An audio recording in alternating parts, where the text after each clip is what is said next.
नमस्कार, मैं मनु वर्मा आपका शुक्रिया हार्दिक अभिनंदन करता हूँ। ये हमारा पार्ट 3 है। इससे पहले हमारे पार्ट 1, पार्ट 2 कंप्लीट हो चुके हैं। यदि आप केबीएस पीआरटी टायर 2 की तैयारी कर रहे हैं तो विजुअल आर्ट्स आपके सिलेबस में दिया है और यहाँ से बहुत सारे क्वेश्चंस भी आपके बनेंगे। तो चलिए देखते हैं कि क्या है आज के सेशन में और चलिए स्टार्ट करते हैं। और यदि आप ने वो क्लासेस नहीं देखी हैं तो उनको ज़रूर देखिए क्योंकि वो आपके लिए मस्ट हैं। सबसे पहले हम देखते हैं म्यूजिकल इंस्ट्रूमेंट्स के बारे में। तो आपके सिलेबस में जब आप देखेंगे तो बहुत सारी चीज़ें दी गई हैं, वो सारी चीज़ें एनसीईआरटी बेस्ड हैं। और एनसीईआरटी की जब आप टेक्स्ट बुक्स को देखेंगे तो उसमें म्यूजिकल इंस्ट्रूमेंट्स के बारे में दिया गया है। वहाँ पर बहुत सारे म्यूजिकल इंस्ट्रूमेंट दिए गए हैं। हो सकता है आपसे ये भी पूछा जाए, मान लीजिए एक पिक्चर दिया गया और आपसे पूछा गया कि यह कौन सा म्यूजिकल इंस्ट्रूमेंट है, या फिर किसी भी, जैसे मान लीजिए भरतनाट्यम दे दिया या फिर किसी राग को दे दिया और कहा आपसे कि इसमें कौन सा म्यूजिकल इंस्ट्रूमेंट यूज किया जाता है। क्योंकि विजुअल आर्ट का मीन्स सिर्फ और सिर्फ जो हमारा ड्राइंग है, आर्ट है, वो नहीं है। विजुअल आर्ट्स में बहुत सारी चीजें आएंगी, जैसे आपका म्यूजिक होगा, आर्ट एंड क्राफ्ट होगा, और जो हमारा ड्राइंग होता है वो भी उसमें इंक्लूड होता है, डांस होता है, सिंगिंग होता है। ये सारी चीज़ें आपकी आपके विजुअल आर्ट्स में आती हैं। तो सबसे पहले हम देखते हैं म्यूजिकल इंस्ट्रूमेंट्स के बारे में। तो बहुत सारे म्यूजिकल इंस्ट्रूमेंट्स होते हैं, जैसे कि आपका ढफली, डमरू, ढोल, ढोलक, तबला, एडेक्रा एंड चैंडी। तो ये आपके कुछ म्यूजिकल इंस्ट्रूमेंट दिए गए हैं। आप एक बार इनकी पिक्चर्स को जरूर देख लीजिएगा और इनके बारे में जरूर थोड़ा सा पढ़ लीजिएगा, क्योंकि जितना आना है मैंने यहाँ पे दिया है, बट आप एक्स्ट्रा थोड़ा सा लेके चलेंगे तो आपके पास एक एक्स्ट्रा एज होगा। These are instruments whose bodies are made of wood or copper, but whose faces are sometimes on top and sometimes on the right side and left side. तो इसमें बताया जा रहा है कि ये जो इंस्ट्रूमेंट है, डफली, डमरू, ढोल, ढोलक, तबला, एडेका एंड चंडी, ये ऐसे इंस्ट्रूमेंट हैं जो कि क्या होता है, जो वुड और कॉपर से बनाए जाते हैं। जिनका जो बॉडी है वो किससे बनाया जाता है, वुड और कॉपर से बनाया जाता है। जैसे आप यहाँ पर देख सकते हैं, ये पिक्चर्स मैंने यहाँ पर दिए हैं। तो ये क्या है, ये वुड या फिर कॉपर से बने हुए हैं। ये वुड से बना हुआ है, ये दोनों कॉपर से बने हुए हैं, ठीक है। लेकिन इनके जो फेसेस हैं वो अलग अलग हो सकते हैं। आप देखते हैं कुछ ऐसे इंस्ट्रूमेंट्स होते हैं जिनके ऊपर का सिर्फ एक फेस, ये वाला फेस बजाने वाला होता है। मैं इसको रब कर देता हूँ फिर आपको दिखाता हूँ, ठीक है। इसको आप देखेंगे तो इसके ऊपर वाला जो फेस है वो बजाने वाला है, इसका भी ऊपर वाला फेस बजाने वाला है, इसका भी ऊपर वाला फेस बजाने वाला होता है, ठीक है। मतलब एक साइड बजाने वाली होती है। लेकिन कुछ ऐसे होते हैं जो दोनों साइड से बजाया जाता है, जैसे कि आपका ढोलक। तो ढोलक को यदि आप देखेंगे तो वो आप दोनों साइड से बजा सकते हैं, यानी कि दोनों ही जो आपके फेस हैं उन साइड से आप उनको यूज कर सकते हैं। आई होप कि आपको चीजें क्लियर हुई होंगी। यहाँ पर कुछ आप म्यूजिकल इंस्ट्रूमेंट्स को देख लीजिएगा, जैसे कि आपको बांसुरी है, ये तो आप जानते ही हैं। ये है आपका नागा स्वरम। क्या है, नागा स्वरम। ये बांसुरी के जैसा ही दिख रहा है बट डिफरेंट है। क्या है ये, नागा स्वरम। ये शहनाई है, और शहनाई से संबंधित आप सभी लोग जानते होंगे उस्ताद बिस्मिल्लाह खान के लिए। नेक्स्ट है आपका रनसिंगा। रनसिंगा ये आप देख सकते हैं, ये सींग के जैसा बना होता है। ये इस टाइप से, जैसे हमारा गाय भैंस का सींग होता है वैसे ही यहाँ सींग के जैसा ये दिख रहा है। इसका नाम क्या है, रणसिंगा। क्या नाम है, रणसिंगा, बांसुरी, नागास्वरम और शहनाई। तो ये आपके कुछ म्यूजिकल इंस्ट्रूमेंट्स यहाँ पर दिए गए हैं। अब टीचर्स नोट आपको पढ़ना इसलिए जरूरी है क्योंकि आप एक टीचर हैं और आपकी जो थिंकिंग होनी चाहिए एक टीचर के टाइप की होनी चाहिए, ना कि एक स्टूडेंट के टाइप की। तो आपको जब भी एग्जाम में सोचना है तो एक टीचर वाली थिंकिंग लेकर सोचना है, ठीक है। इसलिए आपको बहुत जानना जरूरी है। Let the children Singh these notes in humming style, आकार एंड अलंकार और संगम स्टाइल। अब इन्होंने बोला कि बच्चों से हमें क्या करना है, बच्चों से कहना है कि भैया तुम गाओ, बच्चों आप गाइए। और किस तरीके से गाना है, तो हमिंग स्टाइल में गाना है, आकार और अलंकार और सरगम स्टाइल। देखिए हमें इनको सीखने की ज़रूरत नहीं है कि आकार क्या है, अलंकार क्या है, सरगम क्या है, क्योंकि ये म्यूज़िक टीचर का काम है, वो उसको उसे डीप में पढ़ेगा। हमारा काम क्या है कि थोड़ा-सा यहाँ पर दिया है 2-3 चीज़ें उनको लर्न कर लीजिए, इससे ज़्यादा आपका पूछा नहीं जाएगा। क्योंकि आपके एग्ज़ाम में बेसिकली कुछ ही चीज़ें दी गई हैं म्यूज़िक की, तो आपको थोड़ा-सा बस लर्न कर लेना है, समझने की ज़रूरत नहीं है। Always let them keep the rhythm with claps और एनी म्यूजिकल इंस्ट्रूमेंट। इन्होंने बोला कि जब बच्चा गा रहा है तो हमें क्या करना है, ये ध्यान रखना है। जैसे मान लीजिए अगर हम एक बच्चे से बोलते हैं कि बेटा आइए और सिंगिंग करिए, तो बच्चा आएगा और सिंगिंग करेगा। लेकिन क्या विदाउट इंस्ट्रूमेंट वो सिंगिंग अच्छी लग सकती है? तो आप कहेंगे नहीं। लेकिन हमारे क्लास में अभी भी कोई म्यूजिकल इंस्ट्रूमेंट तो रखा नहीं है कि हम उसको बजाना शुरू कर देंगे। तो हम क्या बोल सकते हैं, बच्चों से बोल सकते हैं, बच्चों आप जो है आपकी जो डेस्क है उसको बजाइएगा, या फिर जो भी अच्छा बजाता है उसको बुला सकते हैं और उससे जो डेस्क है वो धीरे-धीरे बजवा सकते हैं। तो ये एक बेटर तरीका होता है, उससे क्या होगा हमारा जो सॉन्ग है वो भी अच्छा लगेगा और जो बच्चा गा रहा है उसको भी क्या होगा, मोटिवेशन फील होगा कि भाई मेरा गाना तो बहुत अच्छा है। इस तरीके से we can also explain to students that we have to control breathing and while singing।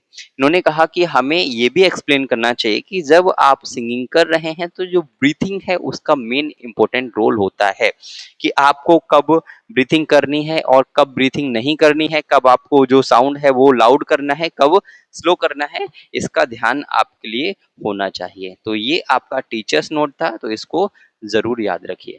अब यहाँ पर एक इम्पोर्टेंट फैक्ट दिया है। फैक्ट क्या है कि क्रिसमस के समय लोग समूह में एकत्रित होकर होते हैं और एक साथ क्रिसमस गीत गाते हैं, जो कैरलिंग कहलाता है। तो कैरलिंग क्या है, व्हाट इज कैरलिंग? तो आप कहेंगे कि कैरलिंग वो होता है कि क्रिसमस के टाइम पर जो हमारे पीपल्स होते हैं वो क्या करते हैं, एक साथ ग्रुप में इकट्ठे होते हैं और वहां पर क्या करते हैं, वो सिंगिंग करते हैं, उसको कैरलिंग बोलते हैं। क्या बोलते हैं? कैरलिंग। तो कैरलिंग आपका मोस्ट इंपोर्टेंट हो जाएगा, इसको जरूर याद रखिए। कैरलिंग क्या होता है, क्रिसमस के समय पर जो लोग होते हैं वो क्या करते हैं, एक ग्रुप में सिंगिंग करते हैं, उसको क्या बोलते हैं, कैरलिंग बोलते हैं। आई होप आपको चीजें क्लियर हुई होंगी।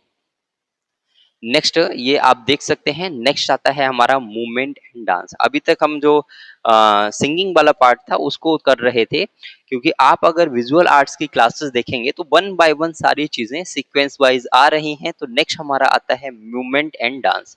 मूवमेंट एंड डांस को यदि हम देखें तो ये है आपका, हर चीज के बारे में आपको जानना जरूरी है। जैसे म्यूजिक के बारे में हमने देखा कि टीचर्स नोट क्या है, कि आपको क्या जानना जरूरी है, उसी तरीके से जो मूवमेंट एंड डांस वाला टॉपिक है इसमें भी आपको क्या जानना जरूरी है वो यहाँ पर देख लेते हैं। Demonstrate and show dance movement for every activity. आपको क्या करना है, जितनी भी एक्टिविटी हैं उनके लिए डेमोन्स्ट्रेट करना है या फिर जो डांस मूवमेंट है उसको शो करना है, क्योंकि आपको ही देखकर बच्चा सीखता है। यदि आप गलत करेंगे तो बच्चा भी गलत करेगा, यदि आप अच्छे से करेंगे तो बच्चा भी अच्छे से करने का ट्राई करेगा और एट द एंड वो जो है फाइनली उसको बहुत अच्छे से सीख भी जाएगा।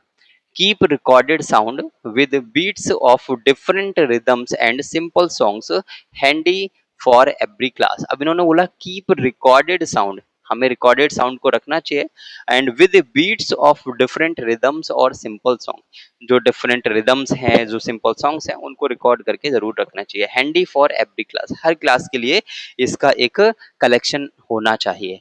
क्योंकि अभी मैंने क्या बताया, बच्चे के अंदर इंटरेस्ट कहाँ से आएगा, जब वो मोटिवेट होगा। मोटिवेट कैसे होगा, जब वो गाएगा और उसको वो अच्छा लगेगा और बाकी बच्चों को भी अच्छा लगेगा, क्लैपिंग होगी तो वो ऑटोमेटिक मोटिवेट हो जाएगा। नेक्स्ट है आपका initiate discussion and make every activity interactive. आपको क्या करना है, डिस्कशन को इनिशिएट करना है, बढ़ावा देना है, and make every activity interactive. आपको किसी भी एक्टिविटी को इंटरेक्टिव बनाना बहुत जरूरी है, क्योंकि इंटरेक्शन नहीं होगा तो बोरिंग फील होंगे, और जब बोरिंग फील होंगे बच्चे तो क्या होगा, वो सीख नहीं पाएंगे। जैसे मान लीजिएगा अगर मैं आपको पढ़ाता हूँ और डायरेक्टली लेक्चर पे लेक्चर दिया जा रहा हूँ, आपसे इंटरेक्शन नहीं कर रहा हूं, तो क्या होगा, आपको बोरिंग फील होगा। तो इसी तरीके से आपको बोरिंग फील ना कराने के लिए क्या करना है, इंटरेक्शन करना बहुत जरूरी है। This enables the child to think about every activity independently. अब इससे क्या होगा, जो बच्चा है वो हर एक्टिविटी के बारे में अपने थॉट्स को सोचेगा, अपने थॉट्स को एक्सप्लेन भी करेगा आपके सामने। Feel free to build upon the activities given in the text book. Feel free to build upon the activities given in the textbook based on the children's response। आपको सिर्फ टेक्स्ट बुक को ही Bible नहीं मानना है। जब भी हम कहीं भी जाते हैं तो हमसे एक बात बोली जाती है कि text book is not a Bible. तो आपको सिर्फ और सिर्फ टेक्स्ट बुक की चीजें नहीं कराना है। You are a teacher and you are free to everything. आप हर चीज के लिए फ्री हैं कि आप जो है कुछ और भी चीजें उसमें इंक्लूड करिए, वो आपको करना जरूरी होगा। क्योंकि आप यूनिक कैसे देखेंगे, आप यूनिक टीचर कैसे हैं, जब आप जो एक्टिविटीज हैं उनको अपनी तरफ से भी ऐड करेंगे बच्चों की उन्नति के लिए। Next, if they show more interest in a particular activity it can be repeated with more variations. आपको क्या करना है, अगर कोई एक्टिविटी मान लीजिए बच्चों को बहुत पसंद आती है, तो जब पसंद आ रही है उसका मीन्स क्या है, they are interested in that activity, so you have to perform again. तुम्हें बच्चों के साथ दोबारा से परफॉर्म करना है और बच्चों से भी कराना है उस एक्टिविटी के लिए, क्योंकि वो उसमें क्या है, बहुत ज्यादा इंटरेस्टेड हैं। तो इन चीजों के लिए याद रखिए, ये आपका हिंदी में है, आप इसका स्क्रीनशॉट ले सकते हैं। नेक्स्ट है आपका डांस। अब डांस क्या है, have you heard the word dance, we can expand it by. हम इस डांस वर्ड को क्या कर लेते हैं, एक्सपेंड कर लेते हैं, और यहाँ से आपको चीजें क्लियर हो जाएंगी बहुत सारी। क्योंकि अभी तक आपने डांस वर्ड सुना था, उसका जो एक्सपेंडेड फॉर्म है वो नहीं सुना था। तो देख लेते हैं, DANCE ये होता है आपका डांस। डी फॉर क्या होगा, डू मतलब करना। ए फॉर क्या होगा, एक्शन, एक्शन करना। और नेक्स्ट क्या है, एन, एन फॉर क्या है, नैरेट करना, यानी कि उसके बारे में क्या करना है, डिटेल देना, वर्णन करना। नेक्स्ट है आपका सी, सी फॉर क्या है, कंपोज, कंपोज करने का मीन्स क्या है कि आप जो है जैसे मान लीजिए कोई पोएम है या कुछ भी है या कोई डांस फॉर्म है, तो क्या करना है, उसको कोई ना कोई तो कंपोज करेगा ना। तो वही यहाँ पर दिया है कि उसकी संरचना कौन कर रहा है। ई फॉर क्या है, एंजॉय, एंजॉय करना बहुत जरूरी है। ठीक है, तो ये सारी चीजें किसी भी एक्टिविटी में होती हैं, तो वो क्या है आपका, वो है आपका डांस। यानी कि कुछ भी काम किया जा रहा है, कुछ एक्शन भी इंक्लूड है, और उसमें किसी ना किसी टाइप का नैरेट भी किया गया है, नरेशन दिया गया है। क्योंकि किसी भी डांस को आप देखेंगे, कुछ चीजें आपको समझ आती हैं उस डांस के थ्रू। नेक्स्ट कंपोज, उसकी संरचना क्या है, उसको कंपोज कैसे किया गया है, और आपको एंजॉय मिल रहा है या नहीं मिल रहा है, ये सारी चीजें डांस में इंक्लूड होती हैं। तो इन सबको याद रखना जरूरी है। नेक्स्ट है डांस। डांस का मीन्स क्या होता है, आई होप की वीडियो आपने अभी तक लाइक कर दिया होगा, शेयर भी कर दिया होगा, और चैनल को सब्सक्राइब तो आप कर ही चुके हैं, नहीं किया है तो अब कर लीजिए। क्योंकि आपको बेस्ट से बेस्ट कंटेंट प्रोवाइड करने का काम मेरा है, आपको लर्न करने का काम है। आपका काम है कि आप उसके नोट्स बनाएं, अच्छे से तैयारी करें और अपनी जॉब लें। Next, dance means telling a story using your whole body and finding ways to express yourself without words. अब देखिए यहाँ पर जो बात की जा रही है, उसका मिस ये नहीं है कि आजकल के जो डांस चल रहे हैं उनके बारे में, उनका कोई सेंस नहीं, कोई लॉजिक नहीं। फिर भी आप देखेंगे थोड़ा बहुत लॉजिक उसमें समझ के आएगा। ठीक है, यहाँ पर बात कर रहे हैं जैसे हमारा कथक हो गया, कथकली हो गया, मोहिनीअट्टम हो गया, सत्रिया हो गया, इनके बारे में बात कर रहे हैं। ठीक है, और मैंने जो भी अभी डांस फॉर्म बताए थे, आपसे रिक्वेस्ट है कि आप इनको कमेंट करके बताएं कि ये किस किस स्टेट से रिलेटेड है, क्योंकि मैंने ये सब आपको पढ़ा दिए हैं। तो यहाँ पर हम बात कर रहे हैं कि इन सभी जो डांस फॉर्म है उनमें क्या होता है, जो भी डांस होता है उसमें किसी ना किसी स्टोरी को बताया जाता है। ठीक है, किसी ना किसी स्टोरी को एक्सप्लेन किया जाता है using your whole body and finding ways to express yourself. ठीक है, विदाउट वर्ड, अपनी बॉडी का यूज करके, ठीक है, कुछ सिंबल्स का यूज करके किसी ना किसी स्टोरी, किसी ना किसी चीज के बारे में एक्सप्लेन किया जाता है।